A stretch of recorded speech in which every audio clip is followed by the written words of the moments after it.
Item ಯಾವುದೇ ಇರಲಿ try ಮಾಡಿ ಆಚಿ ಚಿಕನ್ ಮಸಾಲಾ. ಭದ್ರಾವತಿ ಶಾಸಕ ಬಿಕೆ ಸಂಗಮೇಶ್ಗೆ ಸಚಿವ ಸ್ಥಾನ ಸಿಗಲಿ. ಸಂಗಮೇಶ್ ಅವರು ಮಂತ್ರಿ ಆಗಲೆಂದು ಕ್ಷೇತ್ರದ ಜನರು ಆಗ್ರಹ ಮಾಡ್ತಾ ಇದ್ದಾರೆ. ಗ್ಯಾರಂಟಿ ನ್ಯೂಸ್ ಜೊತೆ ಶಾಸಕ ಬಿಕೆ ಸಂಗಮೇಶ್ ಮಾತನಾಡಿದ್ದಾರೆ. ನಾನು ಈ ಬಾರಿ ಸಚಿವ ಸ್ಥಾನದ ಆಕಾಂಕ್ಷಿಯಾಗಿದ್ದೇನೆ. ಸಿದ್ದರಾಮಯ್ಯ ಅವರ ಸಂಪುಟದಲ್ಲಿ ಸಚಿವ ಸ್ಥಾನ ಸಿಗಬೇಕಿತ್ತು. ಆದ್ರೆ ಸಂಪುಟ ವಿಸ್ತರಣೆಯ ವೇಳೆ ಸಚಿವರನ್ನಾಗಿ ಮಾಡೋ ಭರವಸೆಯನ್ನ ಕೂಡ ನೀಡಿದ್ರು. ಹಿರಿತನ, ಜಾತಿ, ಪಕ್ಷ ನಿಷ್ಠೆ ನೋಡಿ ನನಗೆ ಸಚಿವ ಸ್ಥಾನ ನೀಡಬೇಕು. ಇನ್ನು ಬಿಎಸ್ವೈ ಅವರು 50 ಕೋಟಿ ಆಫರ್ ಮಾಡಿದ್ರು, ಬಿಜೆಪಿಗೆ ಹೋಗ್ಲಿಲ್ಲ. ಆದ್ರೆ ಬಿಜೆಪಿಗೆ ಹೋಗ್ಲಿಲ್ಲ ಅಂತ ನನ್ನ ಮೇಲೆ ಸುಳ್ಳು ಕೇಸ್ ಹಾಕಿ ಜೈಲಿಗೆ ಹಾಕಿದ್ರು. ಇನ್ನು ಪಕ್ಷಕ್ಕಾಗಿ ನಾನು ತ್ಯಾಗ ಮಾಡಿದ್ದೇನೆ, ಸಚಿವ ಸ್ಥಾನ ಕೊಡ್ಲೇಬೇಕು ಅಂತ ಹೇಳಿ ಶಾಸಕರ ಆಗ್ರಹ ಈಗ ಕೇಳಿ ಬರ್ತಾ ಇದೆ. ಡಿಕೆ ಶಿವಕುಮಾರ್ ಅವರು ಮುಖ್ಯಮಂತ್ರಿಯಾಗಿ ಪ್ರಮಾಣ ವಚನ ಸ್ವೀಕಾರ ಮಾಡಲಿಕ್ಕೆ ಮುಂದಾಗಿದ್ದಾರೆ. ಆದರೆ ಡಿಕೆ ಶಿವಕುಮಾರ್ ಅವರ ಸಚಿವ ಸಂಪುಟದಲ್ಲಿ ಯಾರೆಲ್ಲ ಸಚಿವರಾಗ್ತಾರೆ, ಯಾವ ಶಾಸಕರುಗಳಿಗೆ ಅದೃಷ್ಟ ಭಾಗ್ಯ ಕೂಡಿ ಬರುತ್ತೆ ಅನ್ನೋದೇ ಇದೀಗ ಸಾಕಷ್ಟು ಕುತೂಹಲಕ್ಕೆ ಕಾರಣವಾಗ್ತಾ ಇರುವಂಥದ್ದು. ಕಾಂಗ್ರೆಸ್ ಪಕ್ಷದಲ್ಲಿ ಸಾಕಷ್ಟು ಹಿರಿಯ ಶಾಸಕರಿದ್ದಾರೆ, ಅವರಿಗೆ ಮಣೆ ಹಾಕ್ತಾರೋ ಅಥವಾ ಹಳಬರಿಗೆ ಮಣೆ ಹಾಕ್ತಾರೋ ಅನ್ನೋದು ಸಾಕಷ್ಟು ಚರ್ಚೆಗೆ ಕಾರಣವಾಗ್ತಾ ಇದೆ. ಇದೀಗ ನಮ್ಮ ಜೊತೆಗೆ ಮಾತನಾಡಲಿಕ್ಕೆ ಹಿರಿಯ ಶಾಸಕರಾದಂಥ ಭದ್ರಾವತಿಯ ಸಂಗಮೇಶ್ ಅವರಿದ್ದಾರೆ. ಅವರು ಸಹ ಮಾತಾಡಿಸ್ತೀನಿ. ಅವರು ಸಹ 4 ಬಾರಿ ಗೆದ್ದಿರುವಂಥವ್ರು, ಅವರು ಸಹ ಈ ಬಾರಿ ಸಚಿವ ಸ್ಥಾನದ ಆಕಾಂಕ್ಷಿಯಾಗಿದ್ದಾರೆ. ಸರ್, ತಾವು ಸಹ ಹಿರಿಯರು, ಈ ಬಾರಿನಾದರೂ ಸಚಿವ ಸ್ಥಾನ ಕೇಳ್ತೀರಾ? ಕೇಳೋದ್ರಲ್ಲಿ ಅನುಮಾನ ಹೇಳ್ತಾರೆ, ಕೇಳ್ತೀವಿ. 100% ಕೇಳ್ತಾ ಇದ್ದೀನಿ. ಶಿವಮೊಗ್ಗ ಜಿಲ್ಲೆಯಲ್ಲಿ ಬಿ ಜೆ ಪಿ ಭದ್ರಕೋಟೆಯಲ್ಲಿ ಅಲ್ಲಿ ಬಿ ಜೆ ಪಿ ಎಲ್ಲ ತಾಲೂಕಿನಲ್ಲಿ ಬಂದರೂ ಕೂಡ ಭದ್ರಾವತಿ ತಾಲೂಕಿನಲ್ಲಿ ಬಿ ಜೆ ಪಿ ಬಂದಿಲ್ಲ. ಇವತ್ತು ತನಕ ಹೋರಾಟ ಮಾಡ್ತಾಯಿದ್ದೀವಿ. ಕಾಂಗ್ರೆಸ್ ಪಕ್ಷ ಸಂಘಟನೆ ಮಾಡ್ತಾಯಿದ್ದೀವಿ. ಪಕ್ಷದ ನಿಷ್ಠೆ ಇದೆ, ಪ್ರಾಮಾಣಿಕತೆ ಇದೆ. ನಾನು ಹಿರಿತನದ ಮೇಲೆ ಗುರುತಿಸ್ಬೇಕು, ಕೊಡಲೇಬೇಕು. ಮತ್ತು 2013ರಲ್ಲಿ ಸಿಟ್ಟಿಂಗ್ MLA ಸೀಟ್ ತಪ್ಪಿಸಿದ್ರು, ಆದರೂ ಕೂಡ ನಾನು ಕಾಂಗ್ರೆಸ್ ಬಿಡಲಿಲ್ಲ. ಕಾಂಗ್ರೆಸ್ನಲ್ಲಿ ಪ್ರಾಮಾಣಿಕವಾಗಿ ಸಂಘಟನೆ ಮಾಡ್ಕೊಂಡು ನಿಷ್ಠಾವಂತ ಕಾಂಗ್ರೆಸ್ಸನ್ನಾಗಿ ಇದ್ದೀನಿ.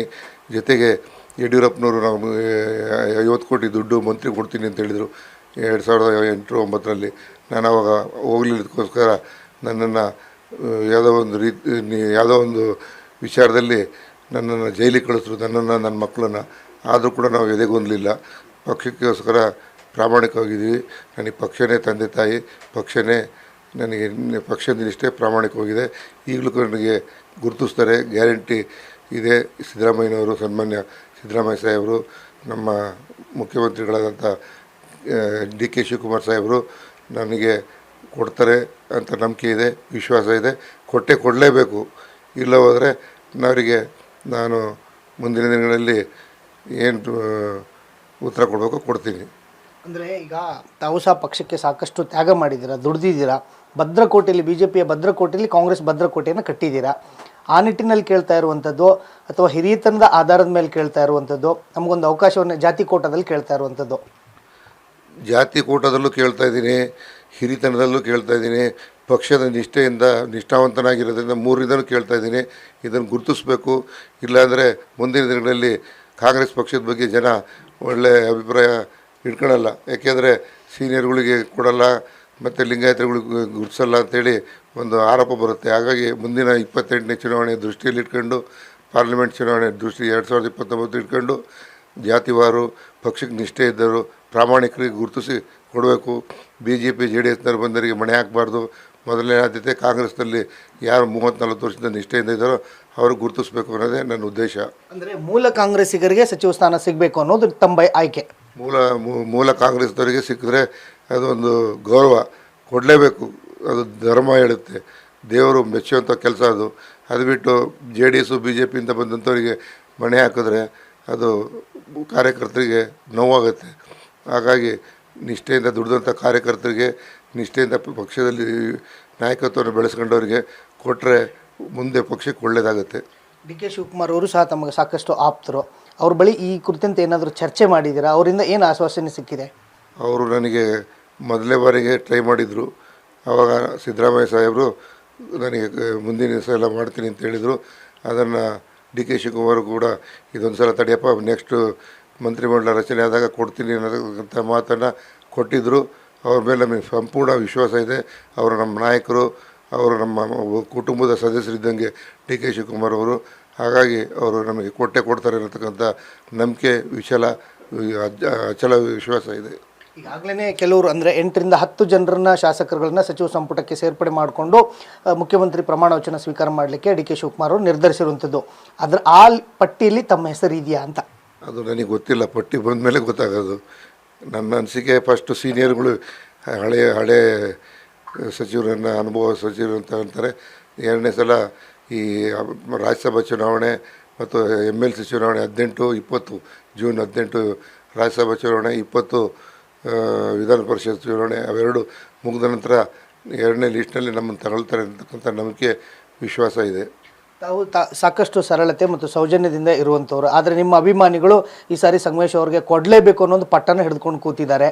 ತಾವು ತಮ್ಮ ಮುಂದಿನ ನಡೆ ಮತ್ತು ನಿರ್ಧಾರ ಹೇಗಿರುತ್ತೆ? ಭದ್ರಾವತಿ ಕ್ಷೇತ್ರದಲ್ಲಿ, ಭದ್ರಾವತಿ ತಾಲೂಕಿನಲ್ಲಿ ಎಲ್ಲ ನಮ್ಮ ಶಿವಮೊಗ್ಗ ಜಿಲ್ಲೆಯಲ್ಲಿ ಎಲ್ಲ ತಾಲೂಕಿನವರು ಮಂತ್ರಿ ಆಗಿದ್ದಾರೆ. ಭದ್ರಾವತಿ ತಾಲೂಕಿನವರು ಇವತ್ತು ತನಕ ಮಂತ್ರಿ ಆಗಿಲ್ಲ, ಭದ್ರಾವತಿ ಕ್ಷೇತ್ರದಲ್ಲಿ ಮಂತ್ರಿ ಆಗಿಲ್ಲ. ಹಾಗಾಗಿ ಎಲ್ಲ ಮತದಾರಗಳು ಬಯಸೋದೇನು, ನಮ್ಮ ಕ್ಷೇತ್ರದಿಂದ ಒಂದು ಸಲ ಮಂತ್ರಿ ಆದರೆ ಕ್ಷೇತ್ರ ಅಭಿವೃದ್ಧಿ ಆಗುತ್ತೆ, ಒಂದು ತಾಲೂಕು ನಮ್ಮ ಮಂತ್ರಿಗಿರಿ ಸಿಗ್ದಂಗೆ ಆಗುತ್ತೆ ಇರತಕ್ಕಂಥ ಅಭಿಪ್ರಾಯ ಎಲ್ಲರೂ ವ್ಯಕ್ತಪಡಿಸ್ತಿದ್ದಾರೆ. 2.5 ಲಕ್ಷ ಜನನೂ ಕೂಡ ಅದೇ ಬಯಸ್ತಾ ಇದ್ದಾರೆ ಭದ್ರಾವತಿಯಲ್ಲಿ. ಹಾಗಾಗಿ ಅವರ ಬಯಸಿದಂಗೆ ಆಗಬೇಕು ಅಂತೇಳಿ ನನ್ನ ಆಸೆ ಇದೆ. ಹೋರಾಟ ಏನಿಲ್ಲ, ನನ್ನ ಪ್ರಾಮಾಣಿಕತೆಗೆ ಅವ್ರು ಗುರುತಿಸ್ತಾರೆ ಅಂತಕ್ಕಂಥ ವಿಶ್ವಾಸ ನಂಬಿಕೆ ಇದೆ. ಹೈಕಮಾಂಡ್ ನಾಯಕರನ್ನ ಏನಾದರೂ ಭೇಟಿ ಮಾಡ್ತೀರಾ ಸರ್? ನಮಗೆ ಹೈಕಮಾಂಡ್ ಸಿದ್ದರಾಮಯ್ಯ ಸಾಹೇಬರು, ಡಿ ಕೆ ಶಿವಕುಮಾರ್ ಸಾಹೇಬರು ಯಾರನ್ನು ಭೇಟಿ ಆಗಿಲ್ಲ. ಅವರಿದ್ರೆ ಏನಾದ್ರೆ ಅವರಿಗೆ ಕೇಳೋದು, ಅವರೇ ನಮ್ಮ ಹೈಕಮಾಂಡ್. ಒಟ್ಟು ಮೊದಲನೇ ಲಿಸ್ಟಲ್ಲಿ ಆಗದೆ ಹೋದರೂ 2ನೇ ಲಿಸ್ಟಲ್ಲಾದರೂ ಸಿಗುತ್ತೆ ಅನ್ನೋ ಭರವಸೆ ನಿಮಗಿದೆಯಾ? ಖಂಡಿತವಾಗಿದೆ. 2ನೇ ಲಿಸ್ಟ್ನಲ್ಲಿ ಮಾಡೇ ಮಾಡ್ತಾರೆ ಅಂತಕ್ಕಂಥ ವಿಶ್ವಾಸ ನನಗಿದೆ. ಧನ್ಯವಾದಗಳು. ಇದಿಷ್ಟು ಭದ್ರಾವತಿಯ ಶಾಸಕರಾಗಿರ್ತಕ್ಕಂಥ ಸಂಗಮೇಶ್ ಅವರ ಮಾತುಗಳು. ಬಿಜೆಪಿಯ ಭದ್ರಕೋಟೆಯಲ್ಲಿ ಕಾಂಗ್ರೆಸ್ನ ಸತತವಾಗಿ ಗೆಲ್ಲಿಸ್ಕೊಂಡು ಬಂದಿದ್ದೀನಿ ಮತ್ತು ಪಕ್ಷನಿಷ್ಠನಾಗಿದ್ದೀನಿ, ಪಕ್ಷಕ್ಕಾಗಿ ಮಾಡಿರ್ತಕ್ಕಂಥ ತ್ಯಾಗವನ್ನಾದರೂ ಪರಿಗಣಿಸಿ ನಮಗೊಂದು ಬಾರಿ ಅವಕಾಶವನ್ನು ಮಾಡಿಕೊಡಬೇಕು ಅನ್ನೊಂದು ಮಾತುಗಳನ್ನು ಮತ್ತು ಬೇಡಿಕೆಯನ್ನು ಇಡ್ತಾ ಇರುವಂಥದ್ದು. ಕ್ಯಾಮರಾಮನ್ ವಿನಯ್ ಜೊತೆ ವೀರೇಶ್ ದಾನಿ, ಗ್ಯಾರಂಟಿ ನ್ಯೂಸ್, ಬೆಂಗಳೂರು.